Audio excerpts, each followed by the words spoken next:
નમસ્કાર મિત્રો ખાટલામાં સૂવાની પ્રથા છે તે ધીમે ધીમે હવે ભૂલાતી જાય છે, પણ ખાટલામાં સૂવાના કેટલાક જાદુઈ ફાયદાઓ તમે જાણતા જ નહીં હો.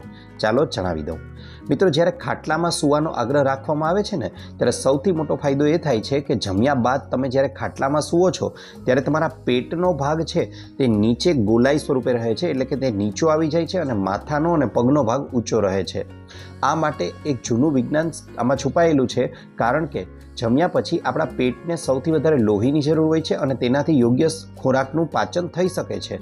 સાથે સાથે ખાટલાઓમાં સૂઈ અને ઊભા થાવ ત્યારે તે ખાટલાઓને દિવાલની સાથે અથવા કોઈ ખુલ્લી જગ્યામાં ઊભા કરી દેવામાં આવે, જેથી સૂર્યપ્રકાશ સીધો મળે છે અને તેમાં ઝીણા જીવજંતુઓ છે તે કુદરતી રીતે જ નાશ પામે છે, કારણ કે સૌથી મોટી દવા એ સૂર્યપ્રકાશ છે કે જે જીવજંતુઓને દૂર રાખે છે. ઉપરાંત કોઈ ઝેરી જીવજંતુ પણ ખાટલા પર નથી ચડી શકતું તેની પાયાની બનાવટને કારણે. માટે ખાટલામાં સૂવાનો ચોક્કસ આગ્રહ રાખો. આભાર.